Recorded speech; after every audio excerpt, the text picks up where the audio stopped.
Qui suis-je? D'où viens-je et où dois-je aller? En allant là-bas, peut-être que je trouverai des indices sur mon passé. Le puzzle connaît une part de cette vérité, mais je n'ai pas besoin de savoir, je veux rester comme je suis, ne pas changer. Les amis, salut à tous, c'est Pegasus et j'espère que vous allez bien.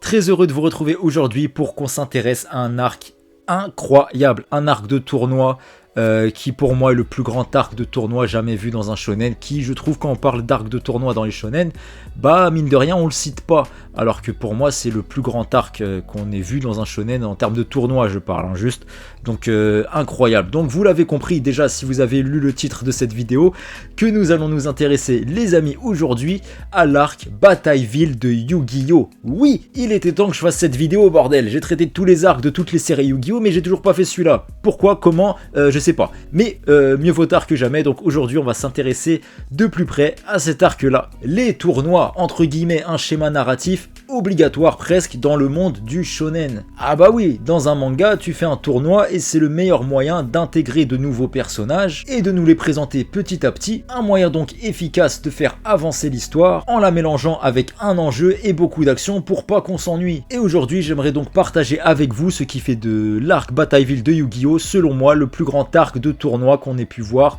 dans un shonen. Nous allons donc décortiquer et analyser cet arc de bout en bout et découvrir à quel point Kazuki Takahashi était un génie de l'écriture. Il a su mélanger toutes sortes d'émotions dans cet arc, un arc rempli de métaphores où chaque duel a un sens, et surtout chaque duel nous livrera de différents sentiments, avec toute une métaphore du passé et du futur, de l'importance de savoir d'où l'on vient, mais aussi l'importance de savoir avancer sans forcément regarder en arrière, avec ce côté où le passé peut être un boulet pour nous, ou bien au contraire il peut être un moteur pour nous permettre d'avancer plus loin. Comme par exemple avec d'un côté Yugi qui cherche à connaître son histoire, son passé, etc. Et de l'autre côté, Seto Kaiba qui cherche justement lui à renier tout son passé et à l'oublier définitivement.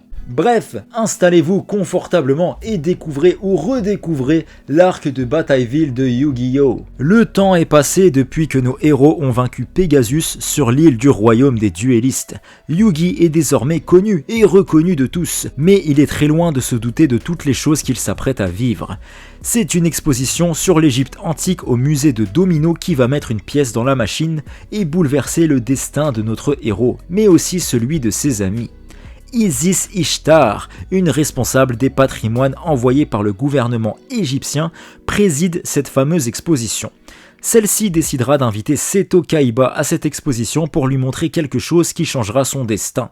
Une fameuse stèle en pierre sur laquelle il sera représenté lui et son dragon blanc aux yeux bleus, et il semble d'ailleurs affronter Yugi et son magicien sombre. Et là on se dit comment une stèle vieille de 3000 ans peut représenter des personnages qu'on découvre aujourd'hui. Donc pour Yugi on peut se douter un petit peu du bordel, mais pour Kaiba qu'est-ce qu'il fout là? Et le mystère, croyez-moi, ne fait que débuter. Et ce combat vieux de 3000 ans serait sur le point de se reproduire. Mais cette stèle en pierre qui semble représenter un combat en fait a une signification totalement différente, mais on apprend ça dans l'arc Mémoire du Pharaon qui survient après, donc on va pas s'intéresser au pourquoi du comment de cette stèle pour le moment dans cet arc là, mais j'ai fait une vidéo justement sur l'arc Mémoire du Pharaon les amis, n'hésitez pas à aller voir la vidéo que j'ai faite dessus, parce que pour moi l'arc Mémoire du Pharaon est mon arc préféré déjà, et un arc extraordinairement extraordinaire, oui. Bref, en plus de représenter Yugi et Kaiba, 3 monstres mystérieux seront aussi gravés sur cette stèle. Il s'agit des dieux égyptiens.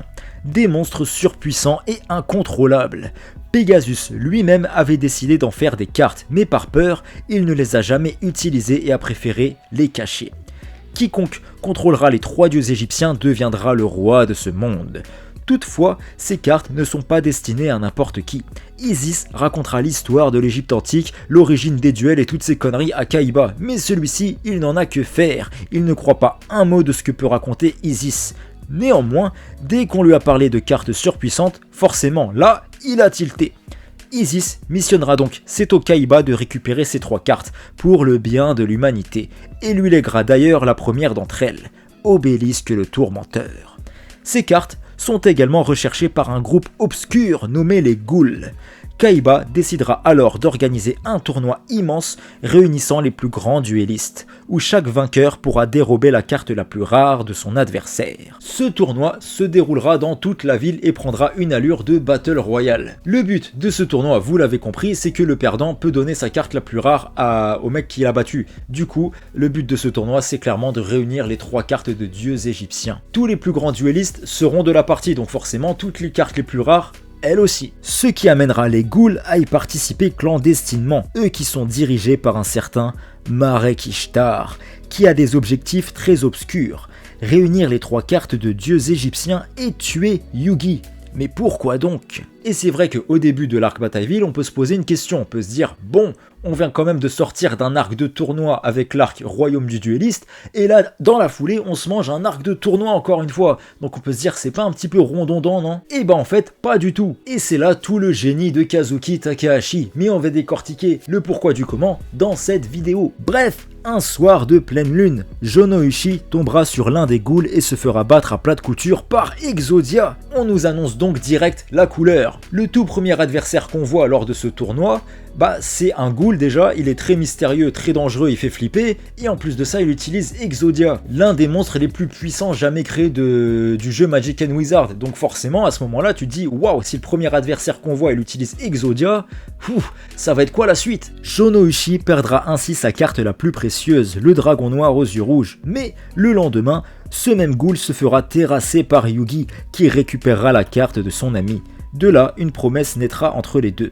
Jonoichi récupérera cette carte dans les règles de l'art, en battant Yugi dans un duel. A noter d'ailleurs les amis que dans cet arc, les duels ont évolué. Ça ne se joue plus sur une arène, mais ça se joue debout à l'aide d'un duel disque. Duel disque qu'on avait déjà vu dans l'arc précédent sous format de prototype. Mais maintenant, ça y est, Seto Kaiba a réussi à finaliser son œuvre. Et on va pas se mytho, à l'aide des duel disques, Kazuki Takahashi il a vraiment réussi à transformer son manga tout simplement, et le rendre beaucoup plus divertissant, beaucoup plus dynamique. Bref, et de là, énormément de duels mémorables s'enchaîneront, avec de nombreux duellistes incroyables que nous connaissons déjà pour certains et d'autres que nous allons découvrir. Beaucoup de duels nous seront ainsi présentés, mais certains duels sont vraiment pour le coup des 20 sur 20. Notamment ce magnifique combat entre Yugi et Pandora, un ghoul aux ordres de Marek Ishtar, un duel magicien versus magicien, où nous verrons apparaître pour la première fois la sublime magicienne des ténèbres. Et ce duel nous montrera à quel point il est important de croire en ses cartes, et surtout de ne pas trahir leur confiance. Le duelliste qui perd son lien affectif avec les cartes est donc condamné à l'échec. Ce duel par exemple était un duel à mort, donc nous sommes passés dans une autre dimension les amis. Dans cet arc, les duels vont mettre des vies en jeu, ils ont donc beaucoup plus d'intensité et de tension. De plus, à chaque défaite d'un ghoul, Marek, qui a en sa possession la baguette du Millennium, n'hésitera pas à prendre le contrôle de l'esprit de ses sbires et de les tuer derrière. On nous présente donc un nouvel antagoniste beaucoup plus dangereux, beaucoup plus sombre que ne pouvait l'être Pegasus précédemment. Marek veut tuer Yugi, se venger de lui. Notre nouvel ennemi est originaire d'Égypte et appartient à une famille particulière, qu'on appelle les protecteurs du tombeau. Une famille qui a énormément souffert pour accomplir son devoir. Marek voue donc une haine profonde envers le pharaon, et ne souhaite qu'une chose, le faire payer pour tous les malheurs que lui a pu vivre ou que sa famille a pu vivre à cause du pharaon. Et c'est donc pour cela qu'il souhaite réunir les 3 cartes de dieux égyptiens, afin de devenir le nouveau roi. On nous présente donc un personnage rempli d'une très grande ambition, avec comme seul moteur la vengeance. Yugi est en quête de souvenirs de son passé, de ce qu'il était avant. On peut à ce moment-là se poser une question légitime, surtout en écoutant Marek. On peut se dire, mais c'est vrai que Yugi, Atem, le pharaon là, on connaît pas son passé à ce moment-là, on sait pas qui il était, ce genre de choses. Et on avait déjà vu dans l'arc précédent qu'il pouvait avoir une face très obscure et qu'à un moment Yugi il avait peur de lui, notamment lors du duel qu'il opposait à Kaiba sur le château de Pegasus, etc. On avait un côté où le pharaon, il avait un côté vraiment sombre, tu vois ce que je veux dire. Donc en écoutant Marek, on peut se poser une question. Et si en fait, Marek, il avait raison et que le pharaon, c'était vraiment quelqu'un de mauvais ou ce genre de choses. De quel côté est le bien, de quel côté est le mal? Même si Marek, on est d'accord, agit de la mauvaise façon, on peut se poser une question, on peut se dire, mais Est-ce qu'il a une colère qui n'est pas légitime en fait? Et finalement, c'est peut-être lui entre guillemets le gentil. À ce moment-là, on n'en sait rien. Un non-manichéisme parfaitement maîtrisé du coup de la part de Takahashi Sensei. D'ailleurs, c'est une pour moi de ses plus grandes forces dans son écriture, c'est ce côté non-manichéen où tous ces personnages, il y a jamais dans Yu-Gi-Oh, c'est vrai, il n'y a pas de méchants, il n'y a pas de gentils, même les méchants qu'on nous présente, ils ont une raison d'être comme ils sont, même Bakura à la fin dans l'arc Mémoire du Pharaon. D'ailleurs, allez voir la vidéo que j'ai faite dessus encore une fois, où je vous explique pourquoi Bakura en fait, il est pas foncièrement mauvais en fait, tout simplement parce qu'il a une raison d'agir comme il est. Donc tous les personnages de Yu-Gi-Oh, ils ont une raison d'agir, de faire de le mauvais, parce qu'ils ont vécu des drames, des traumatismes, etc., qui a fait qu'ils ont pu passer du côté obscur ou ce genre de choses. Et dans Yu-Gi-Oh, c'est ça en fait. Bref, le tournoi se poursuit et Marek est prêt à tout pour vaincre Yugi et livrera un duel contre lui à distance en prenant possession du corps d'un individu chelou qu'on appelle le Silencieux. Et à ce moment-là, Yugi fera face à un dieu égyptien, Slifer, le dragon du ciel.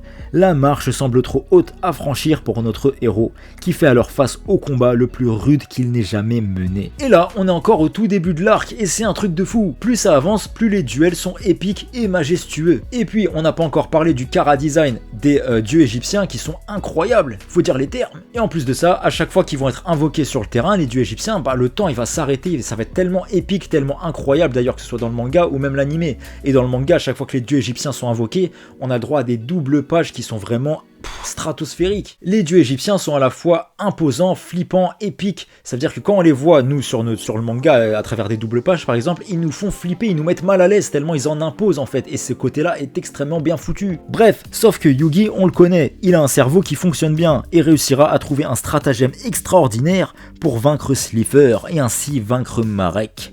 Et comme le veut le règlement de Batailleville, il récupérera ainsi la carte de dieu égyptien qu'il glissera dans son jeu. Yugi, Kaiba, Marek, chacun possède désormais un dieu égyptien différent. Frustré de sa défaite, Marek n'hésitera pas à s'en prendre aux amis de Yugi. Oh, quel lâche! Pour cela, il s'infiltrera dans leur groupe d'amis avec l'aide de Bakura. Marek rejoindra ainsi nos amis et se fera appeler Namu. Car oui, Bakura et lui ont fait un marché en mode tue Yugi et je te donne ma baguette du Millennium, sinon c'est moi je te bute. Bakura et Marek ont donc un ennemi commun, et l'un souhaite les 3 dieux égyptiens et l'autre les objets millénaires. Ça part en cacahuète totale et tu sens que ça sent la tempête. Marek s'en prendra ainsi à Jonoichi en le manipulant. Bien entendu, Yugi sera mis au courant et fera tout pour retrouver son frérot. Bref, et ce tournoi de Batailleville sera aussi l'occasion pour nous de voir Kaiba et Yugi faire une alliance, eux qui ont un ennemi commun, les ghouls. Et voir les deux rivaux d'hier s'allier aujourd'hui, c'est vraiment symboliquement magnifique. Pour moi, la rivalité Yugi-Kaiba est aussi puissante que la rivalité Goku et Vegeta. N'ayons pas peur des mots, chacun se tire vers le haut. Les deux ont une vision du monde très différente, mais les deux se complètent bien et les deux se tirent vers le haut encore une fois. Ils se respectent énormément. Et grâce à l'aide de Kaiba, Yugi réussira à retrouver Jonoichi, qui était possédé par Marek. Et là les amis, accrochez-vous bien, puisque nous allons avoir le droit à ce qui est pour moi le duel le plus émouvant et le plus déchirant de cet arc. Un duel rempli de symbolique, de sueur, de sang et de larmes. Un duel où ce fameux pouvoir de l'amitié à la con prendra tout son sens. Déjà, le lieu du combat est le port de Domino, là où nos héros ont pris le bateau pour aller sur l'île de Pegasus précédemment, etc. Donc symboliquement déjà c'est très fort. C'est un lieu marquant, c'est un lieu qui a marqué le début de leur aventure, le début de leur carrière de duelliste, que ce soit pour Yugi ou Jonoichi d'ailleurs. Jonoichi est totalement ensorcelé par Marek, et le perdant de ce combat trouvera la mort en sombrant dans les profondeurs de l'océan. Dans ce combat, Yugi d'ailleurs n'hésitera pas à mettre de côté son dieu égyptien pour le remplacer par le dragon noir aux yeux rouges dans son jeu. Un geste pas anodin du tout qui prendra tout son sens par la suite, puisque la carte du dragon noir aux yeux rouges, je vous le rappelle, traduit une promesse profonde entre les deux amis Jonoichi et Yugi. De plus, au cours de ce combat, c'est le petit Yugi qui prendra la place du pharaon. Yugi fera ainsi face à son ami et fera tout pour lui faire reprendre ses esprits, même si la tâche s'annonce ardue. Jonoichi s'est toujours battu pour protéger et sauver Yugi, et aujourd'hui, c'est le contraire. Un combat vraiment déchirant a donc lieu sous nos yeux les amis. Grâce à sa pureté et sa gentillesse, Yugi réussira finalement à faire reprendre petit à petit à Jonoichi ses esprits. Mais cela montre aussi à quel point Jonoichi a une force mentale incroyable. Il est la première personne à résister au pouvoir millénaire de Marek. Les deux vont réussir à faire un match nul et ainsi se sauver mutuellement. Au cours de ce combat, on a ainsi eu le droit à une des plus belles déclarations et preuves d'amitié jamais vues. C'est beau purée! Et comme si l'émotion n'était pas suffisamment à son paroxysme, la sœur de Jonoichi, Shizuka, celle pour qui il s'est toujours battu, apparaîtra, parce que Honda, etc. étaient partis la chercher à l'hôpital, blablabla. Bref, grâce à l'argent gagné lors du tournoi du royaume des duellistes, celle-ci a ainsi pu bénéficier d'une opération pour ses yeux, mais elle n'a jamais eu jusque-là le courage d'enlever ses bandages. Néanmoins, elle réussira à le faire, car son frère lui donne du courage. Là où c'est Shizuka qui donne du courage aussi à son frère Jonoichi. Purée, c'est beau, merde! La première chose que Shizuka verra est donc le visage de son grand frère. Les larmes coulent, les amis, les frissons, l'émotion, tout cela avec en fond un coucher de soleil sur le port de Domino. Non, c'est les émotions, oui! Bref, après une multitude de combats, les phases finales vont ainsi pouvoir commencer où les 8 qualifiés sont Yugi, Kaiba, Jonoichi, Mai, Marek, qui se fait du coup appeler Namu, Bakura et un certain Rishido qui lui se fera passer pour Marek, ainsi que Madame Isis Ishtar. Pour ces phases finales, changement de décor. Les duels auront désormais lieu dans un dirigeable. Et c'est ça qui est stylé aussi dans cet arc les amis, c'est que le tournoi se déroule dans 3 lieux différents. Donc la première partie c'est dans toute la ville, donc déjà dans toute la ville il y a quand même des endroits assez différents. Ensuite ça se passe dans un dirigeable qui va voler vers la 3e destination, qui est une île. Mais on parlera de cette île très importante et très symbolique tout à l'heure. Le premier combat opposera ainsi Yugi à Bakura. Un duel millénaire de fou a donc lieu, que Yugi remportera grâce à l'aide de son dieu égyptien qu'il invoquera pour la première fois. Et mon dieu que c'est épique, oui. Le deuxième combat opposera Jonoichi à Rishido, qui se fait donc passer pour Marek. L'occasion pour Jonoichi de pouvoir se venger de ce qu'il a pu subir. Toutefois, on sent en Rishido aucune méchanceté, bien au contraire, cette personne a l'air pure, et pour ne pas éveiller les soupçons, il ira jusqu'à utiliser la carte de dieu égyptien, le dragon ailé de Ra. Toutefois, il s'agit là d'une copie, une fausse carte, ce qui engendrera la colère des dieux, et de dangereux orages vont foudroyer Rishido qui perdra connaissance. Rishido a toujours réussi à contenir la partie maléfique présente en Marek, mais maintenant qu'il est dans le coma, celle-ci va s'éveiller. Et Marek va faire sortir en lui une personnalité obscure qui fait vraiment flipper sa race. Nos héros vont donc découvrir la vérité. Celui qui se faisait appeler Namu et qui se faisait passer pour leur pote était en réalité Marek, qui est désormais plus que jamais contrôlé par les ténèbres. Nous pourrons d'ailleurs le voir à l'œuvre juste après lors du 3e duel qu'il opposera à Mai. Et malheureusement pour la jeune femme, celle-ci se fera rouler dessus et perdra le combat. Lorsque notre ennemi invoquera le dragon ailé de Ra. Et Marek la sanctionnera en la plongeant dans les ténèbres, dans un coma profond, dans un cauchemar sans fin. Il n'était pas obligé de faire ça, mais il a fait du mal à Mai gratuitement, ce qui montre à quel point nous avons affaire à un être sans émotion, sans empathie. Nous avons affaire à un monstre qui semble surpuissant. Le match suivant opposera donc Kaiba à Isis Ishtar. Celle-ci, grâce à son collier du Millennium, a le pouvoir de voir l'avenir et avait donc prédit la défaite de Seto Kaiba. La carte Obélisque le Tourmenteur causerait même sa propre perte. Toutefois, au moment où Seto invoquera le dieu égyptien, celui-ci aura une vision du passé, une vision d'il y a 3000 ans. De là, Kaiba reviendra aux bases, aux sources de ce qui fait son être, et sacrifiera son dieu égyptien pour invoquer son amour de toujours, le dragon blanc aux yeux bleus, et remportera ainsi le duel et changera donc le futur. Kaiba est vraiment incroyable et ses duels sont toujours des masterclass, il faut le dire. Et Seto Kaiba donc commencera à se poser de plus en plus de questions. Il se passe vraiment des choses étranges autour de lui. Il voit des choses bizarres, lui qui est toujours de base très rationnel, il semble plus que jamais perturbé. Surtout quand il essaiera d'étudier le dragon ailé de Ra et que sur la carte du dragon ailé de Ra, il y a un petit texte écrit avec une langue en mode hiéroglyphe, tu vois. Sauf que Kaiba, il va réussir à lire ce qui a marqué sur la carte du dragon ailé de Ra et il va se dire mais purée, mais comment ça se fait que je peux lire ce dialecte? Qu'est-ce qui se passe? Qui suis-je? Mais où vais-je? Mais waouh, c'est quoi ce bordel? Seto Kaiba serait donc lié à la personne représentée sur la stèle en pierre vieille de plus de 3000 ans. Nous on sait que oui, mais lui, il n'en sait rien jusque-là et commence à se poser des petites questions cheloues. Et de l'autre côté, Isis, suite à sa défaite, commencera à raconter à nos héros le passé son passé à elle, sa relation avec Marek, son frère, et surtout le passé de Marek, et elle leur expliquera à quel point c'est quelqu'un de bien, de pur de base. Marek a toujours été un enfant pur, gentil, un enfant à qui on a volé son innocence. Il a toujours vécu sous terre et n'avait qu'un seul rêve, voir le monde extérieur. Un jour, il s'enfuira avec sa sœur pour pouvoir enfin voir la lumière du jour. Et Marek, une fois dehors, était tellement pur qu'il était impressionné par tout ce qu'il voyait. Marek tombera même sur un magazine où il verra une moto, etc. Et son rêve à ce moment-là deviendra de posséder une moto. Pour lui, la moto est un symbole de liberté. Il se rêve plus tard d'avoir une moto, les cheveux au vent et d'être libre. Tout simplement, c'est un enfant qui rêve de liberté. C'est pour cela d'ailleurs qu'on le voit au tout début de l'arc, tout le temps sur sa moto. Donc le mec, il a accompli son rêve en prenant une moto. Et à travers ce flashback là, on nous montre encore une fois à quel point c'était un enfant gentil, et ce qui nous montre que les objets du Millennium, ils aiment bien, j'ai l'impression, sélectionner entre guillemets les êtres les plus purs qui soient. Ça veut dire que Pegasus de base, c'était quelqu'un de tellement gentil, tellement pur, mais il a vécu un drame, et de là il est parti en cacahuète. Marek c'est pareil, il est tellement pur, il va vivre un drame, et de là il va partir en cacahuète, mais on va voir ça tout de suite. Bref, l'escapade de Marek et Isis leur était interdite bien évidemment, et à leur retour chez eux, le frère et la sœur découvriront que Rishido s'est fait torturer.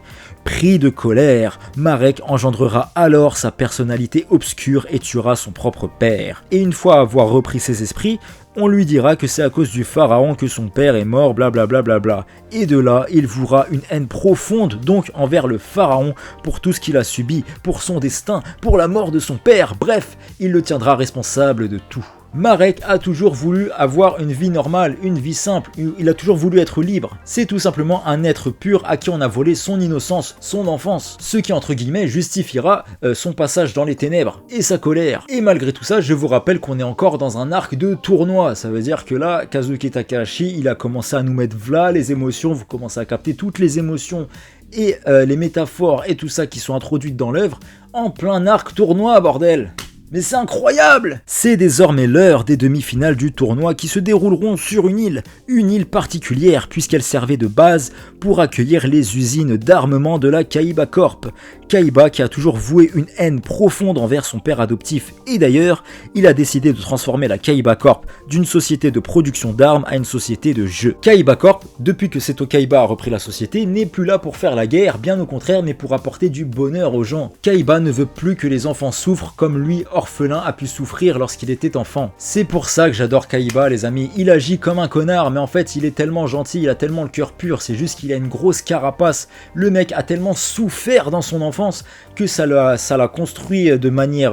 ça lui a fait donner une carapace, en fait, tout simplement. Il a tellement souffert dans son enfance, et c'est pour ça qu'il peut sembler si froid, si distant, si arrogant, mais en fait, pas du tout. Au fond de lui, c'est vraiment encore un enfant, c'est encore quelqu'un au cœur pur, c'est quelqu'un de gentil, mais juste, il se protège parce qu'on lui a fait tellement de coups de travers que le mec maintenant, bam, c'est devenu une tour imbougeable. Et Kaiba veut donc, comme un symbole, devenir le champion du duel sur cette île, au sommet de cette tour, afin de faire le deuil de son passé. Passé de Seto Kaiba que l'on découvrira au cours de cet arc, petit à petit. Et d'ailleurs, dans l'animé, à ce moment-là, ils ont carrément fait un nouvel arc, un mini-arc dans l'arc Batailleville, qui nous explique beaucoup plus en profondeur le passé de Seto Kaiba. Donc c'est l'arc Noah ou l'arc monde virtuel, etc.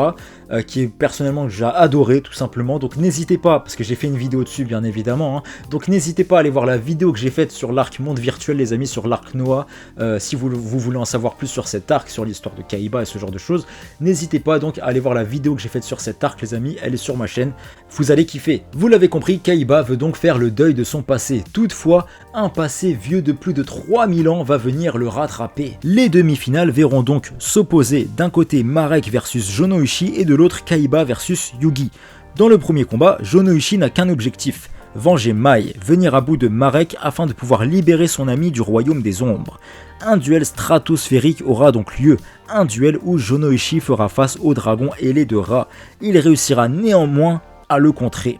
Jonoichi est sur le point de gagner. Oui, il n'avait plus qu'à lancer son attaque et il aurait pu remporter ce combat.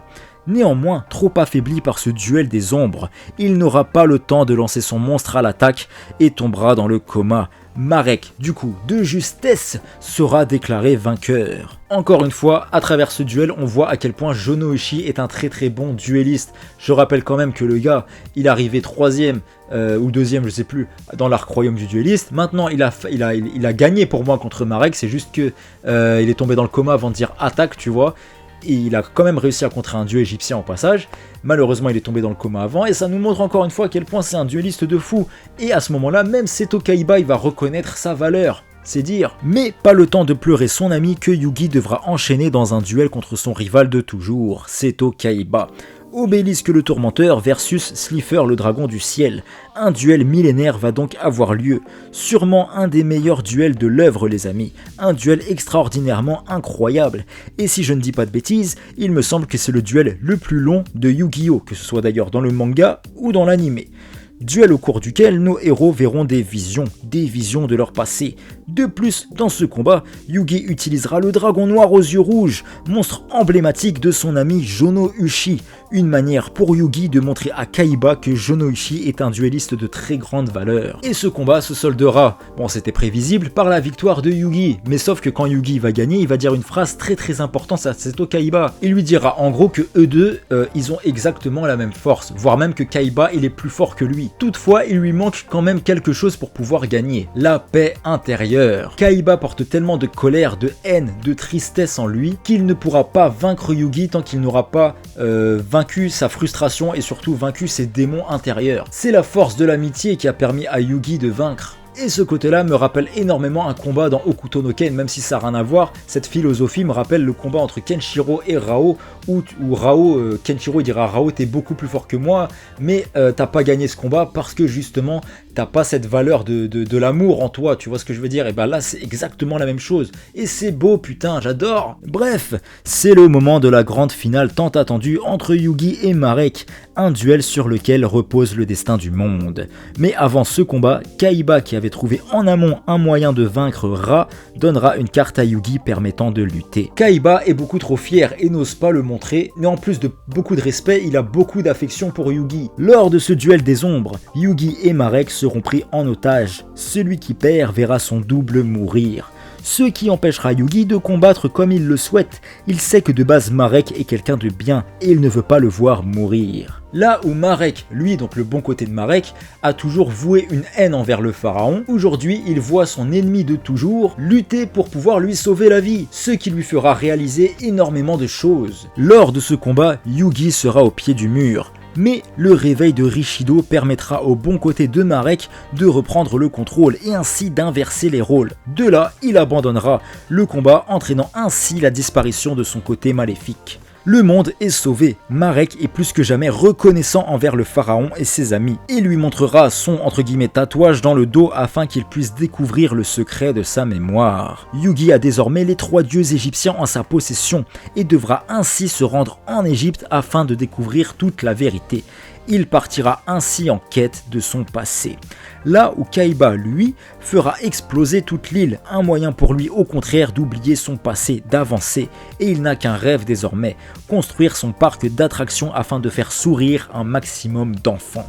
Le pharaon, lui, plusieurs mois plus tard, partira en Égypte afin de découvrir la vérité sur son passé et toutes ses conneries, mais tout ça, ça se déroule dans le prochain arc, donc l'arc Mémoire du Pharaon, et je vous rappelle que j'ai fait une vidéo déjà sur l'arc Mémoire du Pharaon, donc n'hésitez pas à aller la voir les amis, faites-moi confiance parce que si vous n'avez pas vu cet arc, il est stratosphérique. Enfin voilà les amis, c'était tout pour cette vidéo sur l'arc Batailleville de Yu-Gi-Oh! Merci beaucoup de l'avoir regardé jusqu'au bout, donc n'hésitez pas à me dire en commentaire ce que vous pensez de cet arc, et quel est votre duel favori de cet arc tout simplement. Et aussi si pour vous aussi cet arc tournoi est pour vous un des plus grands tournois jamais vus dans le monde du shonen, parce que pour moi c'est le cas, il faut dire les termes. Enfin bref les amis, nous on se retrouve très vite sur la chaîne comme d'habitude pour plein d'autres vidéos manga, animés, etc. Plein de vidéos sur Yu-Gi-Oh! Qui vont arriver bien évidemment, et en attendant je vous invite à aller voir toutes les vidéos que j'ai faites sur les différents arcs Yu-Gi-Oh! Que ce soit de Yu-Gi-Oh! Duel Monster, Yu-Gi-Oh! GX, Yu-Gi-Oh! 5Ds, Yu-Gi-Oh! Arc 5, bref toutes les séries Yu-Gi-Oh! On traite de tous les arcs et de plein d'autres choses. Donc n'hésitez pas à aller voir ces vidéos en attendant que les autres sortent. Donc voilà, vous l'avez compris, nous on se retrouve très vite les amis. D'ici là surtout prenez soin de vous, je vous embrasse, à bientôt. Salut!